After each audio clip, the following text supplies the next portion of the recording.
What is going on, everybody? Welcome to another edition of Talking Elite Fitness. I'm Sean Woodland. Tommy Marquez is down there. Lauren Khalil is there. How you doing, Lauren? I'm fantastic. How are you guys? Doing great. Tommy, doing well? I am doing fantastic. You're looking good. You know, got a little fancy setup, getting a little shallow depth of field, you know, so like it. It's very so crisp. Yeah, man. Trying. I'm intimidated by your professionalism. For once. Yeah. All right. Well, here's what we got going on today. We're going to go through some headlines, kind of summarize what's been going on this week. We have a portion of an interview that Lauren did with Haley Adams. We'll bring that to you in the middle of the show. And then we're going to end with Christoph Horvath, who's going to tell us about Laura's recent experience at the European Weightlifting Championships. So we have a very busy show today. We're going to get a lot done, a lot to talk about. But one thing that we love talking about is our sponsor for today, and that is Thirdsy. Thirdsy is a PM recovery collagen powder that will change your life. And I've said this before, we could do a whole show on this stuff because it is a game changer when it comes to helping you get good quality sleep. I love taking it too. Like last night I was getting ready to go to bed and I was like, I guess it's time to go to bed. And I got really excited because I hadn't had my Thirdsy yet. And I drank my Thirdsy and I felt really good. I was out. Doesn't take me long to fall asleep when I drink the old Thirdsy. It's a collagen-based drink that helps with joint and connective tissue repair. And it's also got magnesium, L-theanine, and GABA. And all of those help calm your central nervous system and support deep and REM sleep. Stuff tastes great. Like I said, I look forward to taking it. And one of my big problems is I don't get enough sleep. I understand that. But the sleep that I do get, thanks to Thirdsy, has become so much more high quality that it has allowed me now, and I've said this many times, to start signing up for 5 a.m. CrossFit classes because I can get up, I feel good, and go work out. Yeah. So I'm back on the 5 a.m. train tomorrow, actually. So we will see how that goes. But we are big fans of Thirdsy. You can scan the QR code on your screen right now. It'll take you to the website, or you can go to thirdsy.com. You can use our code TEF, and you will save 20%, and you will gift yourself better sleep and recovery. Take our words for it. It's fantastic stuff. Great people who make a wonderful product, and we're so glad that they're on board. Because we certainly believe in it, and I take it every single night. And when I start running low, I start getting in a panic because I'm like, oh, I have to. Okay, all right, we got to make sure we time this right. You don't want to miss a day. Ration it out, and it makes a difference. Like it absolutely makes a difference. So big thanks to Thirdsy. Go to thirdsy.com, use our code TEF, or you can scan the QR code on your screen right now if you're watching this, and you can use our code TEF. You'll save 20%. So big thanks to Thirdsy for sponsoring today's episode. Let's get into headlines for the week because we got a lot of stuff going on. First off, got a lot of open news. We've had 3 things that have happened around the open. So let's start with, I guess we'll go in chronological order in which these came out. So we'll start with the first one, and that is the live announcement of 24.3 has been revealed. It's going to be Toomey going up against Arielle Loewen. Fit mums. Fit mom throwing down, man. When was the last time, Tommy, you would know this, when was the last time that Tia was part of an open announcement? Because it has happened. Was it in 2019? She was 19.5 when her and Fraser went head to head. Yeah. I'm trying to think after that. I called that event. It was in Miami. Yeah. It was on like a parking garage, right? He was on the roof of a parking garage. Yeah, that's pretty cool. I'm trying to think. She's done one since, but my mind is escaping me. That one has done one, has she? I don't think so. And at the time when Tia and Matt did it, it was I believe it was the first time that both the men and women's top score for the open in that workout came from an open announcement. Yeah. We'd seen it before with Sam Briggs in 14.5, but anytime Tia gets put in that scenario where she gets a good push, obviously great things are going to happen. So this should be fun. Yeah, that will be fun. So that was the first thing. The next thing was that we now have a locations, I should say, for 24 24.1, and this was released earlier today. I might be going out of chronological order now, but this was the first thing that I saw, and that is that we now have locations for 24.1, and then I use that plural because CrossFit 580 and CrossFit Pleasanton. As you're reading the text here on the announcement that's on Instagram from the CrossFit Games account. 4 CrossFit Games athletes will compete in 3 workouts to celebrate the start of the Open, and the winner will receive a golden barbell from Rogue Fitness. Pretty cool. CrossFit 580 will host Workout 1, and CrossFit Pleasanton will host Workout 2, and the final workout, 24.1. So there you go. And they have the times here. Thursday, February 29th. Show begins at 11 a.m. Pacific time. And then at noon Pacific time, Open Workout 24.1 is announced. You can watch it on the CrossFit Games website or CrossFit Games YouTube channel. So all 4 Games athletes will be at the same location. Locations. So they're going to shuttle them back and forth? I just don't know how this is going to work. Okay. So logistics TBD.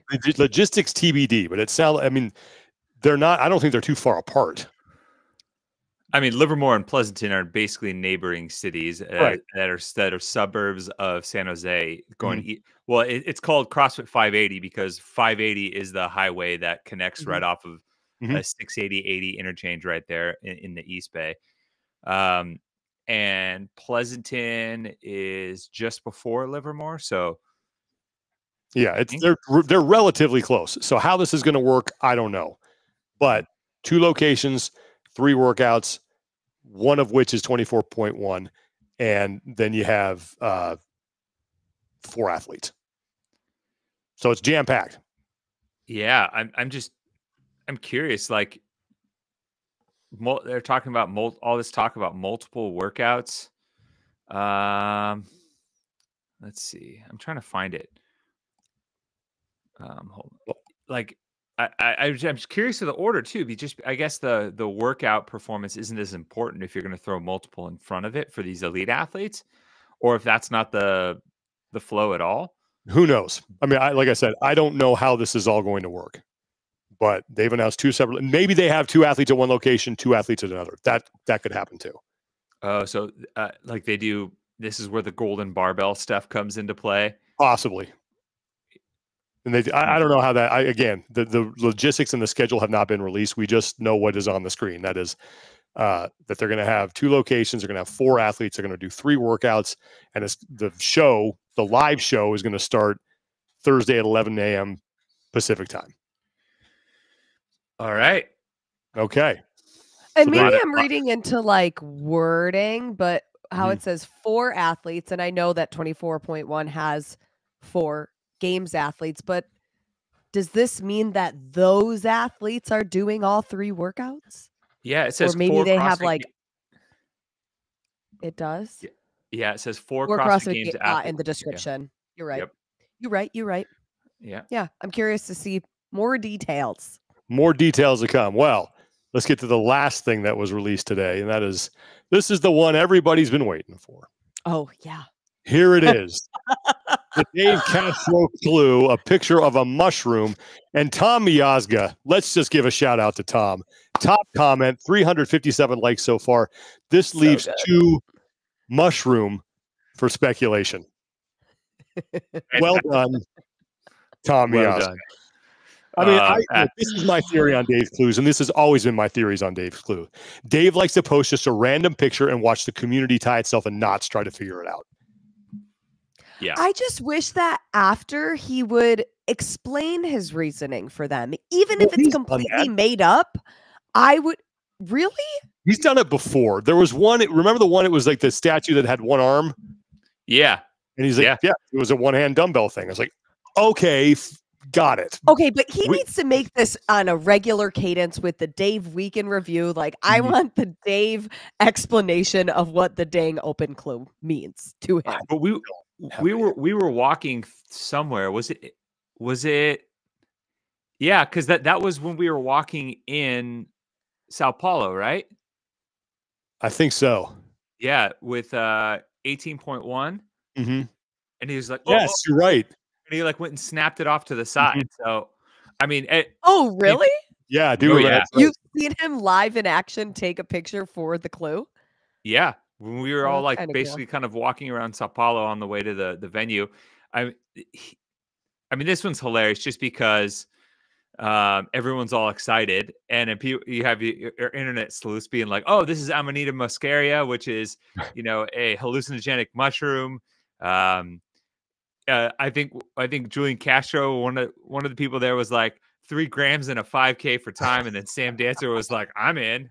Like, oh man. and yeah, I just think it's hilarious. But I mean, no one is getting down to the root of it. Amanita muscaria, they believe, is part of the basis for, and this is loosely interpreted, the Christmas holiday. Oh, Red and white colors. They grow at the base of trees, and in those countries where, like, I can't remember if it was like Nordic or Germanic countries where they were snowed in, they would go out and get these presents underneath the tree and bring them down the chimney, because that's how you were able to get in and get out when you got snowed in. So maybe it's okay. a Santa Claus reference. That's Could what I'm be. getting. Santa Could Claus, be. also a movie by Tim Allen. Tim Allen, Home Improvement. Now I'm just waxing poetic. I don't even know what I mean. I await. The only one that I pay any attention to is Chandler Smith's interpretation of these things, because Oh, so I good. love the way that guy's brain works with and he has a great time with it. It's always entertaining. So if you're looking for the first open clue, it's out now. Dave Castro posted it. It's a picture of a red and white mushroom. Little toadstool. Mario Kart. Yep. Ooh, Mario eats it to get bigger. There you go. Who knows? Who knows? Okay, so that's all the open related news that we have this week. A couple other things that we want to talk about. This was something that the PFAA announced earlier, and that is, and I think this is a great idea. They had some athletes on, but I think they had Pat Vellner. They had Paige Powers as part of this as well. And it is that some PFAA athletes, and this is the announcement you can see on Instagram, and I'll read. It starts with a quote from Sir Isaac Newton. "If I have seen further, it is by standing on the shoulders of giants. 2024 Teenage CrossFit Games athletes, prepare to climb on top of some shoulders. Pit Team Throwdown and the PFAA, Professional Fitness Athletes Association, are calling few good giants to offer their shoulders to 120 teenagers for the 2024 CrossFit Games summer season by serving in our newly developed mentor program. These seasoned CrossFit Games athletes will work with 2024 CrossFit Games teen athletes starting in June on through their championship event, August 29th through September 1st in Southwest Michigan. Mentors will guide cohorts of 6 to 8 athletes, offering advice, movement, and workout evaluations, and more." So That's awesome. I think this is great. You want to talk about just, and we'll get into this a little bit later with Haley, but just making sure teenagers and kids who want to do this seriously are doing it the right way and have access to people who are already in it, who can help them avoid some of the pitfalls that I think athletes have with in the past. And I give the PFAA a ton of credit for being willing to do this, because, I mean, look, who wouldn't want to learn from Pat Vellner? Who wouldn't want to learn from Paige Powers, especially kids that probably idolize these two? So I don't think there's anything bad about this whatsoever, and I give everyone involved with this credit to try and make this a better place, especially for younger athletes, where they can grow and develop and do it the right way. Yeah. Well, and I think it's a division that we have to start looking at differently because of the downfalls that we've unfortunately seen in that side of the sport. And I think this is one of hopefully many steps in the right direction to educate athletes earlier and have some of these conversations, and some of the athlete experts, like you see right there, Pat Vellner, who now has a family and is starting to have kids and can give such good sound advice to the younger generation, I think is a great step for the sport. Absolutely. Yeah, and to double down off of that is Pat's not only someone that has built a family, but also another career on top of him competing. So if you're looking at, hey, is it possible for me to simultaneously fill 2 buckets? or even 3 now with growing a family. He's living proof that you can, but you have to be very disciplined in that. And what better way to learn how to do that from someone who's lived it? And at the same in the same vein, Paige Powers has been an athlete that has transitioned from the teenage division, has trained with a major camp, has switched over to individual, and has done so at a more realistic timeline than what we've seen from these quote unquote phenoms. So I think she has an interesting perspective of how to make that transition, how to maybe deal with some setbacks and performances in competition and training that don't align with what some of your peers do who break through right away. So I think those are valuable lived experiences that both of them bring to the table, and are also much more realistic of what people can expect if you're trying to get in this sport and you aren't, once in a generation type talent. Yeah, I think my only other thing I would love to see involved this is some of the parents of these athletes too, because I'm sure that they have questions about when their kids come to them and say, "Hey, I really want to do this seriously." It's not like there's like a blueprint on how to do this from a parenting perspective, and I think it's important for parents to be involved in this too, to understand like how you can support and encourage, but not push and be overbearing. Yeah, because you see that in other sports. Yeah, I mean, because I'm not speaking from experience, obviously, but you see it, like people that want to give their kids everything. They want to do right by them and give them every opportunity. And sometimes, as with anything in life, you can go a bridge too far or be worried about not going far enough. And yeah, I think that's a valuable resource. Yep. Okay. Next and final thing we want to get to is that we have another super team that has now thrown its hat into the ring. This is the Invictus team of Kevin Kim, Josh Alchama, Lauren Fish, Lil Fish, and Chandler Smith. There you go. I got to give Lauren credit on this, because last time we talked about this, Lauren, you mentioned something about Chandler going team, and Tommy like, I don't know if that's going to happen. And y'all blew me off. Right? You had some inside information that we did not. So we owe you an apology. This is going to be a team to be reckoned with right now. I don't, of all the super teams that we've seen, I mean, Noah's is obviously up there, but just given the pedigree here, don't you kind of have to put them as number one at this 5 minutes, Tommy? Well, I guess yes and no. I think it's an interesting dynamic. So you bring over half of the squad that won last year. People in Josh and Devin that I think have fit seamlessly into a high caliber team and should carry maybe a little bit more notoriety than just at first glance because of what they've been able to do. But I think the addition of both Lauren and Chandler are very intriguing for a variety of reasons. Lauren having team comp experience back in the day, getting her feet wet at the highest levels of the sport way back as 2013, over a decade ago. And then if you remember, 2014 was the year she broke through as an individual, finished top 10, which was also coincidentally the year that Invictus won it the first time. So she has just had this crazy lifespan with Invictus over the course of, 12, 13 years now is her career. And then Chandler coming off of, I don't want to say like a renaissance of sorts, but maybe so from the individual side, given some of the health problems that he dealt with in the past, and him kind of being in the mix for the podium, and a lot of people feeling like it was a piece of that potential and what we wanted for him finally coming to life. And so now he's in San Diego. So he gets to step into a championship environment. You assume maybe they're the favorites, but it's kind of hard to say now, just because we've done that in the past. And I think maybe I'm a little gun shy to say that, because like when Reykjavik threw the hat in the ring, everyone was like, oh, they got to be the favorites, right?